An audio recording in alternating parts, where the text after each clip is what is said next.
તમને ખબર છે મિત્રો, પહેલા આપણે લગ્નમાં પતરાડા કે પડિયામાં જમતા હતા. એ ટાઈમમાં આપણા સંબંધો પણ લાગણી વાળા હતા નહીં? પછી જમાનો આવ્યો કાચના વાસણમાં જમવાનો. એ ટાઈમમાં આપણા સંબંધ પણ ખાલી કાચ જેવા થઈ ગયા. જરા કોઈ બોલે એટલે સંબંધ તૂટી જાય અથવા સંબંધમાં તિરાડ આવી જાય. અને હા, એક વાત રહી ગઈ, અત્યારે લોકો લગ્નમાં ડિસ્પોઝેબલ ડીશમાં જમે છે ને અત્યારે એમના સંબંધ પણ ડિસ્પોઝેબલ જેવા છે. જરૂર હોય ત્યારે સંબંધ અને ના હોય ત્યારે તમે તમારા ઘરે અને અમે અમારા ઘરે. સાચા ક્યાં હોય કોઈ સંબંધ, ફક્ત નામના હોય બધા સંબંધ.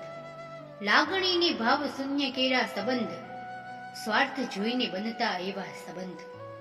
મુશ્કેલીના મદદના કામ આવે કોઈ, સુખમાં દોડતા આગળ આવે એ સંબંધ. આવા જ હોય છે ફક્ત નામના સંબંધ. દિલથી ક્યાં હવે કોઈ સાથ નિભાવે સંબંધ. પ્રેમ વિહીન આ ક્યારે તૂટે કોને ખબર, પણ આવા જ હોય છે ક્ષણિક કાચના સંબંધ. હાથ ના લંબાવે જ્યારે સગા લોહીના સંબંધ, સાથ નિભાવે ત્યારે બે નામ અદ્ભુત સંબંધ. જય શ્રી કૃષ્ણ. રાધે રાધે.